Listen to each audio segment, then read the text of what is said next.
Bismillahirrahmanirrahim. Assalamualaikum warahmatullahi wabarakatuh. Kali ini kita akan bahas tentang konsep rumus dan jarak. Oke, pada pertemuan kali ini ada 3 bahasan. Yang pertama definisi jarak, kedua jarak antar titik, ketiga jarak titik ke garis, keempat jarak titik ke bidang yang akan kita bahas minggu depan ya. Jadi hanya 3 sekarang. Jarak titik ke bidang akan dijelaskan minggu depan. Yang pertama, definisi jarak. Jarak atau distance antara dua objek dalam matematika adalah panjang lintasan terpendek, the length of the shortest path. Sebenarnya kita udah bahas di pertemuan sebelumnya. Kalau misalkan ada dua objek A dan B, maka yang disebut jarak itu adalah garis yang lurus. Meskipun di situ ada garis warna kuning yang melengkung atau garis yang warna hijau yang tidak beraturan, itu bukanlah lintasan terpendek gitu ya. Jadi itu tidak diukur, tidak disebut dengan jarak. Berbeda dengan di fisika. Kalau di fisika dihitung ya dari A ke B meskipun lintasannya bukan lintasan terpendek. Yang disebut lintasan terpendek dalam fisika disebut juga dengan perpindahan. Tapi yang kita gunakan di sini adalah jarak ya. Lintasan terpendek itu namanya jarak.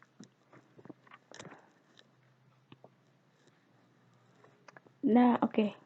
Saya pertegas lagi. Lintasan terpendek dalam dimensi 3 ini adalah bentuknya garis lurus. Oke. Selanjutnya kita mulai ke bahasan berikutnya, jarak antar dua titik. Sekarang ada dua titik seperti ini. Bagaimana sih cara menentukan jaraknya?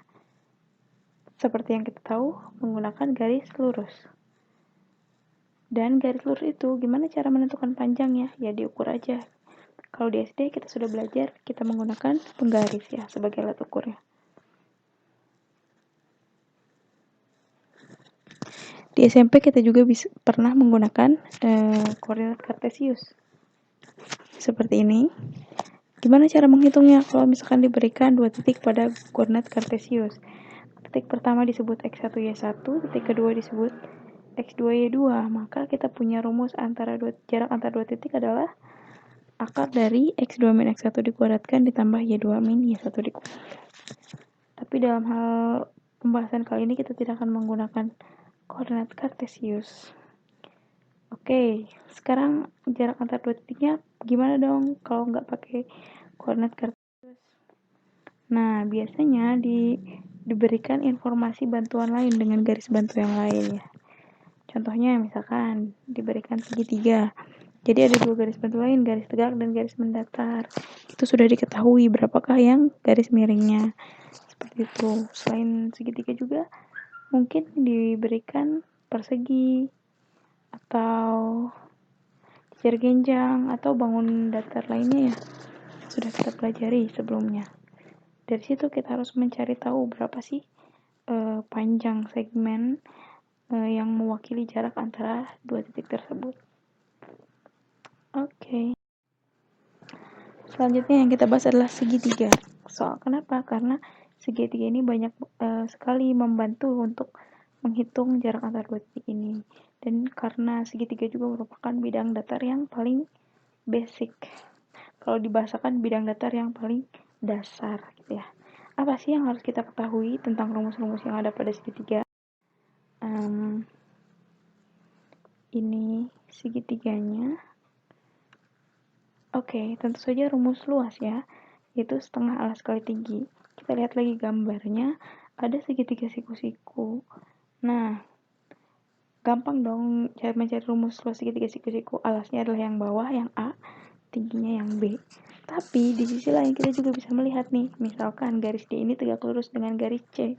Berarti garis C bisa kita anggap sebagai alas dan tingginya adalah D. Jadi bisa luasnya adalah setengah C kali D yang ini ya. Ini alasnya C, tingginya D. Jadi kita nggak terpatok bahwa alas itu selalu di bawah, tinggi itu selalu tegak gitu ya. Tidak mesti seperti itu ya. Oke, selanjutnya ada juga rumus ini, setengah A kali B kali sin C. Mungkin ini akan membantu nanti.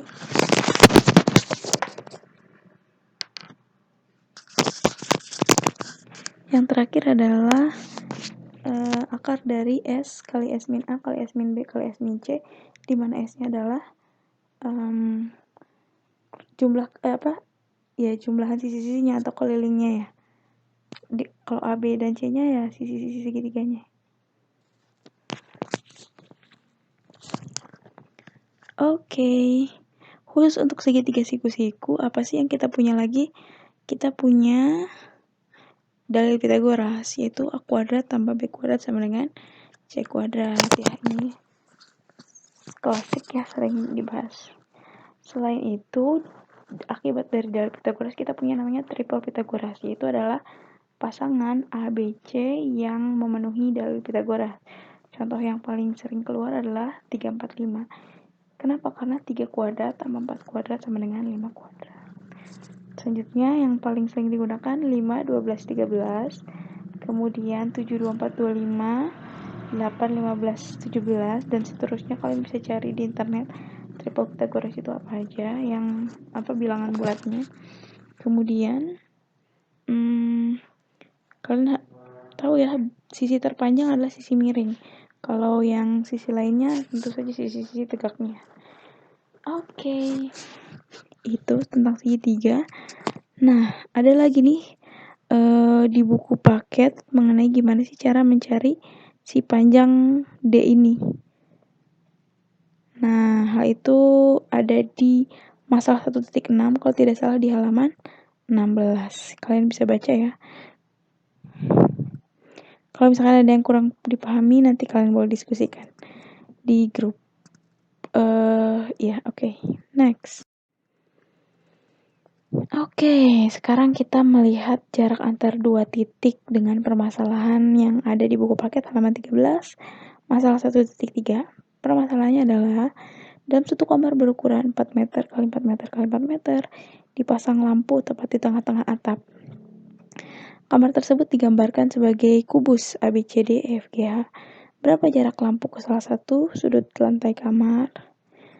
Oke, ilustrasinya seperti itu ya. T adalah posisi lampunya itu terletak di tengah-tengah atap. Kemudian yang dipakai di sini adalah titik A sebagai sudut lantai kamar. Sebenarnya bisa kalian gunakan juga titik B, titik C, titik D menjadi TB, TC, TD. Itu sama aja ya. Ini hanya salah satunya aja karena nilainya akan sama. Oke, kita gambar garis TA seperti itu.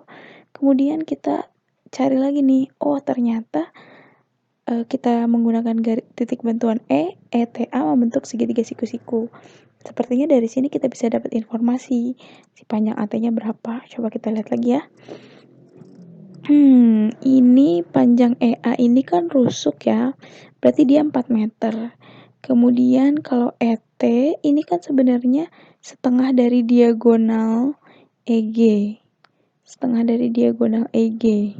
Nah, diagonal EG-nya sendiri, kita sebenarnya bisa tahu kan, panjangnya adalah 4 akar 2. Kenapa?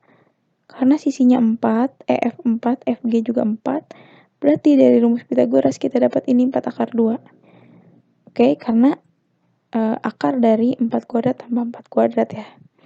Oke, ET itu setengahnya. Ya udah, berarti setengah dari 4 akar 2. Setengah kali 4 itu 2, akar 2-nya kita tulis kembali. Jadi itu panjang ET-nya. Panjang AT-nya, ya pakai Pythagoras lagi dong. EA-nya diketahui 4, ET-nya diketahui 2 akar 2, berarti AT-nya bisa kamu cari tahu. Oke, boleh kamu pause dulu videonya, terus kamu kotret-kotret kira-kira nilainya berapa ya. Sudah dapat? Kalau sudah dapat, kalian bisa cocokkan dengan jawaban yang ada di buku paket halaman 13. Jawabannya sama atau enggak dengan jawaban kalian. Next.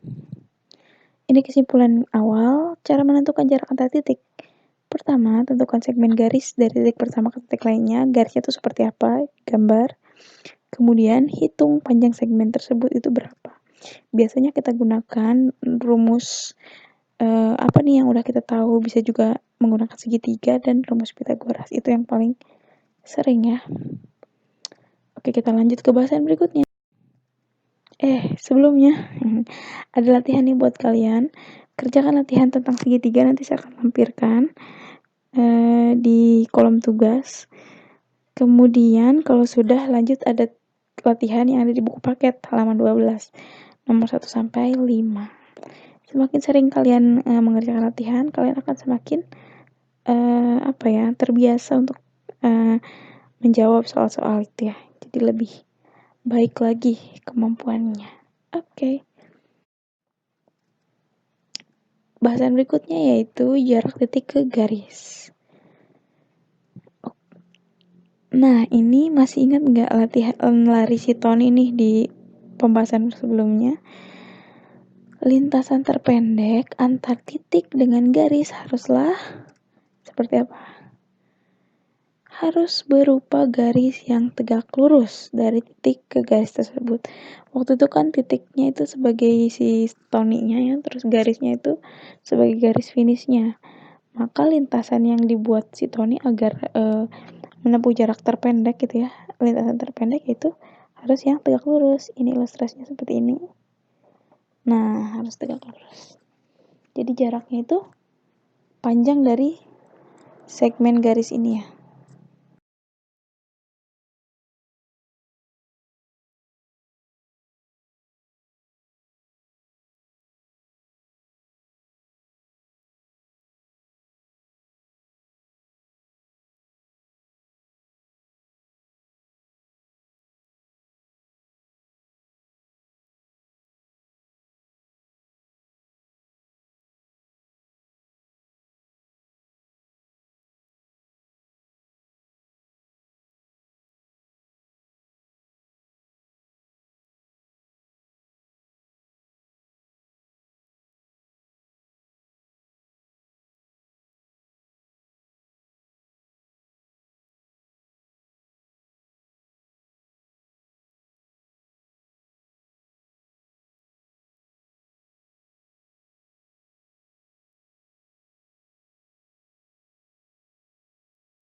Saya tambahkan nomor 4. Jarak antara titik B dengan garis HC adalah panjang ruas garis BC. Titik B di sini dengan garis HC. HC ini diagonal sisi ya. Di belakang HC ke sini ya. Karena HC ini tegak lurus dengan BC, maka BC ini adalah jarak antara titik B dengan luas garis HC. Itu ya. Selanjutnya, nomor 5. Jarak titik A ke diagonal sisi EB. Saya gambarkan seperti ini. Ada diagonal sisi EB. Nah, A dan EB kita harus membentuk garis yang tegak lurus dari titik A ke ruas garis EB seperti ini. Untuk lebih jelasnya, panjangnya seperti apa kalian bisa lihat di buku paket halaman 15 masalah 1.5. Gambaran sederhananya seperti ini. Lanjut. Kita ke masalah nomor 6. Jarak antara titik T dengan diagonal BC. Ini T kan di tengah-tengah ya posisinya. Maka kita akan tarik garis dari T ke BC, tentu ke tengah-tengah juga nih di sini. Misalkan namanya titik T aksen. Kita harus mencari tahu panjang dari T ke T aksennya itu berapa.